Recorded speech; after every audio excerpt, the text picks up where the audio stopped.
Hello, everybody. I hope you've had an encouraging week this week. You know, one of the ways that I try to keep myself encouraged is I try to think about spring. I'm so looking forward to spring, to having, warmer weather, a little bit more sunshine than what we're used to here in the winter time. Looking forward to things starting to grow again. So that's kind of what I'm thinking about these days, and I'm trying to stay encouraged by thinking about that. Today I wanted to spend a little bit of time in the Old Testament book of 1 Samuel, and I wanted to talk specifically about a little event in the life of David. To kind of set the background for our story today, the Philistines, they were the Israelites' dreaded enemies. Well, the Philistines and the Israelites had gathered for battle in a place called the Valley of Elah. And there wasn't a whole lot of fighting going on, but there sure was a whole lot of talking going on. Today we would call that trash talking, where they're just saying stuff back and forth to each other, but nobody's doing anything and there's no fighting. Kind of reminded me of when I was a kid and I would hear other kids say, well, my dad is bigger than your dad, or my dad has more muscles than your dad's. Well, you know what? It was never about the dads. The kids were just talking to hear themselves talk and to try to make other people think more about them. Well, the Philistines, they had a huge warrior. You might be familiar with him. His name was Goliath of Gath. Goliath was over 9 feet tall, and Goliath would repeatedly insult the God of Israel. But King Saul and his soldiers, they were afraid to do anything because of how imposing Goliath was.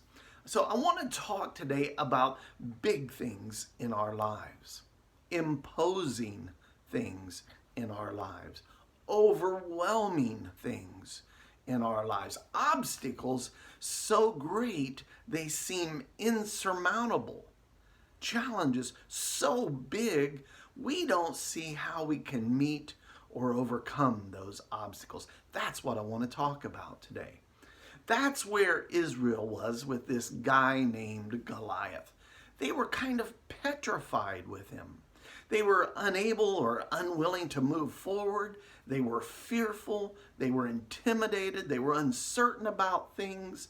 They were doubtful, and they weren't willing to do anything. So they all just stayed on two opposite sides of the valley and yelled at each other. That's a lot of what was going on. Do you know the story? Are you familiar with the story of David and Goliath? Well, many of us are. I'm positive of that because we probably learned about it in Sunday school. David is just a teenage boy at this time. He has some older brothers. They're part of the army. They're part of that group that's afraid to do anything because of Goliath. Well, David ends up being kind of the Meals on Wheels, if you will. He's kind of like the modern day Uber Eats or Grubhub. David has a job, and part of his job that his father has given him is that he takes food and supplies from his house to his brothers on the front line of battle. Well, you know what? David does that. And when he gets to the front line of battle, he hears this Goliath guy talking bad things about the God of Israel. And it upsets David. And David is taken aback by the fact nobody's doing anything about this guy. David says this, and I'm quoting it. He says, "Who is this uncircumcised Philistine that he should defy the armies of the living God?" Remember, David's just a teenager at this point. So when David says that, his brothers get mad at him. Probably because he has embarrassed them with his brazen attitude. He's kind of made them look bad because they're not doing anything, and at least he's saying something just as a teenager. Well, not only are his brothers mad and upset with him, they tell him really he needs to leave the front lines. Well, word gets back to King Saul of Israel that this teenager, this David, has done this, and Saul wants to meet him. And they do. They meet, they have some conversation, and David assures King Saul that he can defeat Goliath because he's defeated lions and bears as a shepherd. Well, is all this sound familiar to you? I think it probably does. And here's what. I imagine some of you can probably tell this story better than I can because some of you have known about David and Goliath longer than I have been alive. Well, what I'd like to do is to look at this story again. But in looking at it, I want us to look at it with an eye toward what it might say to you and me today here in 2021. So we're going to begin in 1 Samuel chapter 17, verses 38 and 39. If you have a Bible and you'd like to grab that, go ahead and do that. I'll take a minute here. When I share a message with you, I'm usually bringing it from the King James, or not the King James, the English Standard Version of the Bible.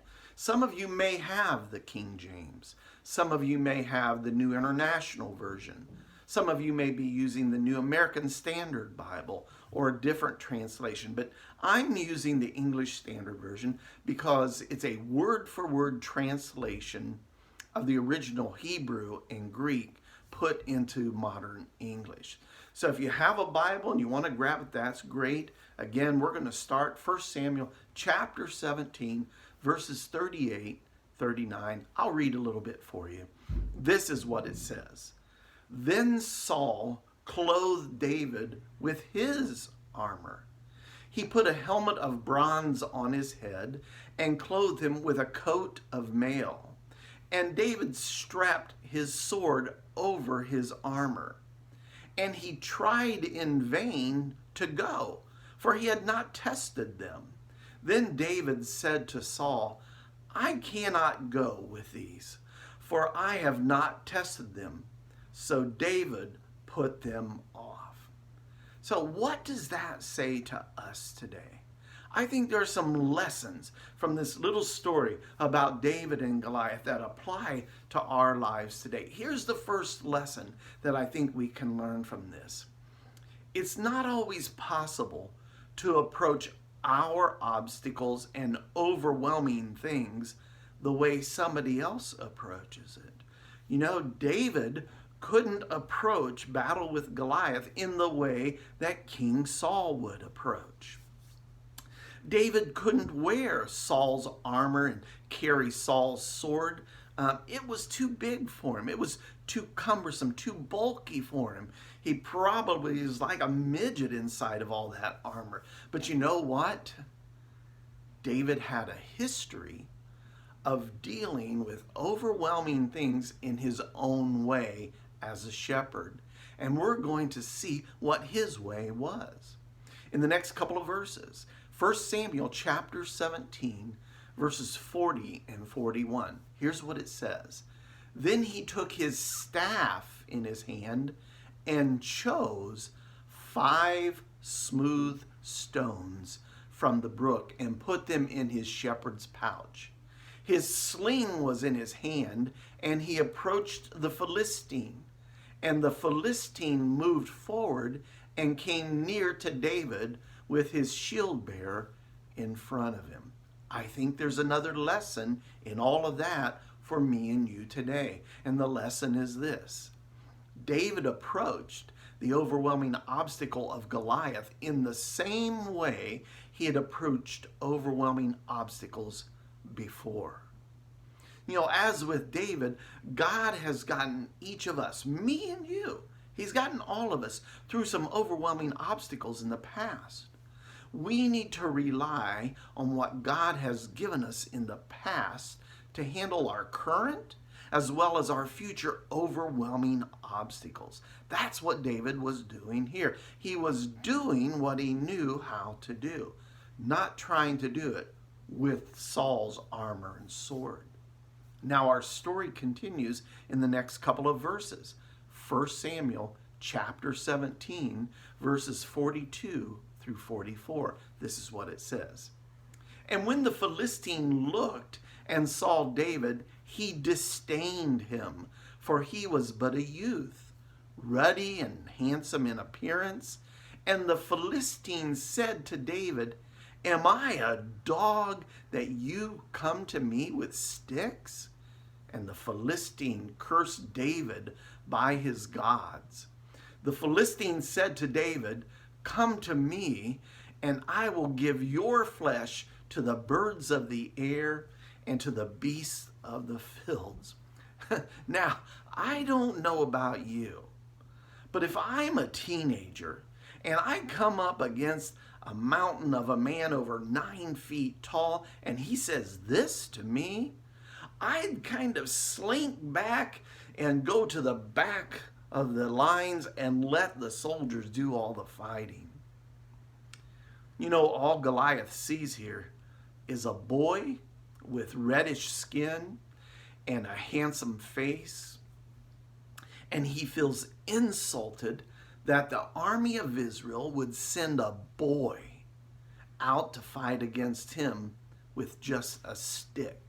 See, that's all David had in his hand at that moment. He had his staff in his hand. It was something he always had when fighting lions and bears as a shepherd. Well, our story continues in the next verse, one single verse, 1 Samuel 17, verse 45. This is what it says. Then David said to the Philistine, "You come to me with a sword and with a spear and with a javelin, but I come to you in the name of the Lord of hosts, the God of the armies of Israel, whom you have defied." David sees Goliath's weapons. They're huge.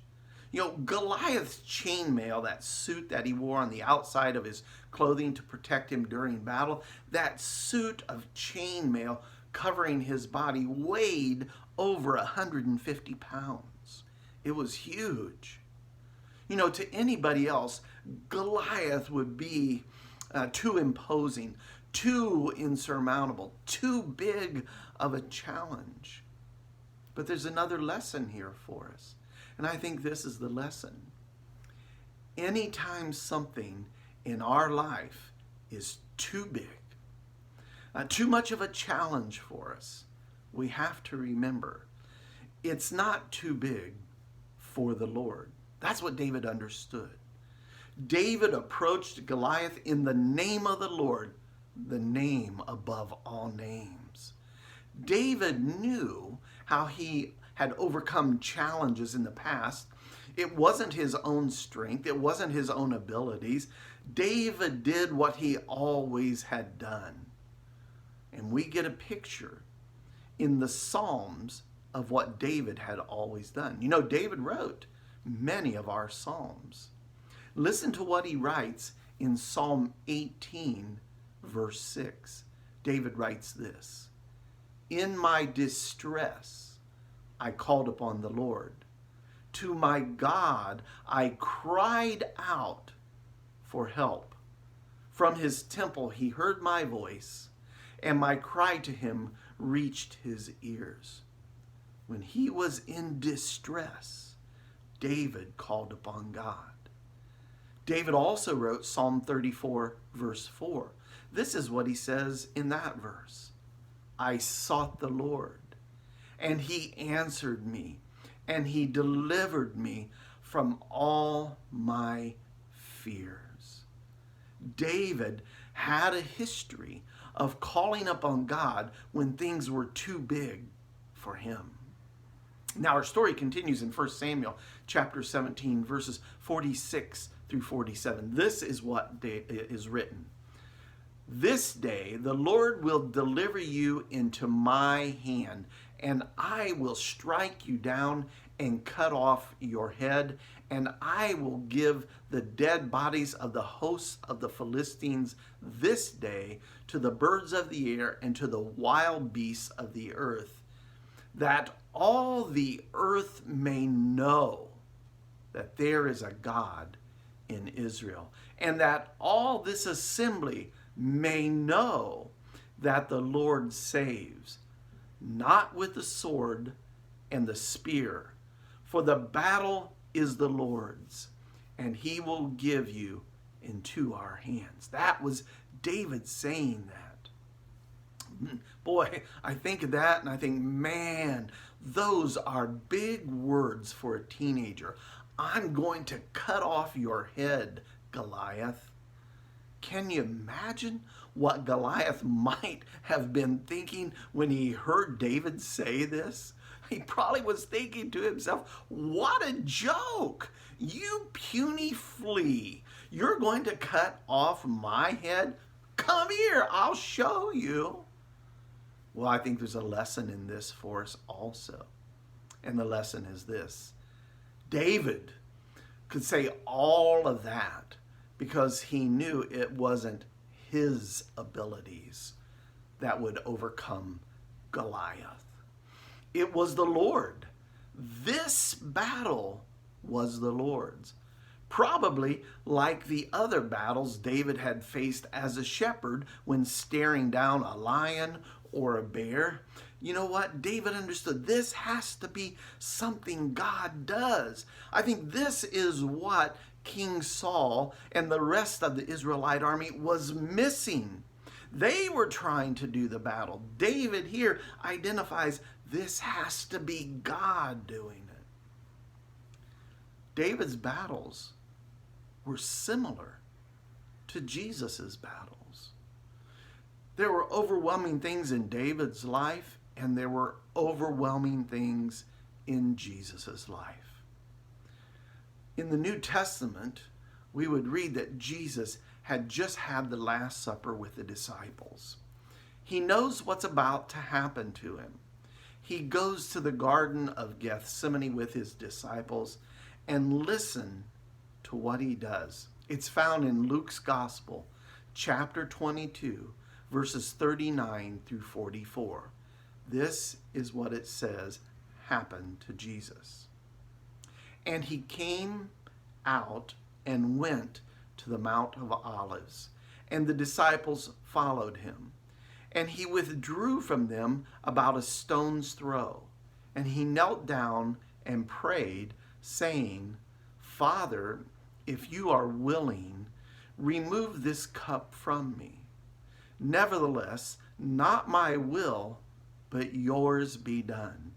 And being in agony, his sweat became like great drops of blood falling down to the ground. Did you ever stop to think about it? That Jesus was overwhelmed by things in his life? Jesus felt overwhelmed in that moment in the Garden of Gethsemane about what lay ahead for him. Crucifixion was what he was facing. Only his Father in heaven would get him through what seemed like an insurmountable obstacle. All things are possible with God. Jesus knew it. David knew it. I hope you and I know it also. I want to finish up with these last couple of verses from 1 Samuel chapter 17, verses 38 and 39. This is what it says. When the Philistine arose and came and drew near to meet David, David ran quickly toward him, toward the battle line to meet the Philistine. And David put his hand in his bag and took out a stone and slung it and struck the Philistine in his forehead. The stone sank into his forehead and he fell on his face to the ground. So David prevailed over the Philistine with a sling and with a stone and struck the Philistine and killed him. There was no sword in the hand of David. Well, who would have thought that David could have done all of this? David's approach to overwhelming obstacles like Goliath, he approached it in the way he always approached overwhelming obstacles. He approached it in the name of the Lord, knowing that nothing Nothing, no person or anything else was too big for God. His own abilities wouldn't overcome his fearfulness. Uh, he wouldn't be able to overcome being intimidated. He wouldn't be able to overcome feeling uncertain and doubtful. Only God would overcome all that. He called out to God for help. Only God will overcome all of that in your life and in my life too. He did it for Jesus. He did it for David. I'm confident he will do it for you and for me also when we are facing overwhelming things, overwhelming obstacles. Well, I hope you found something to latch on to there. Until the next time, God bless all of you. I'll see you soon.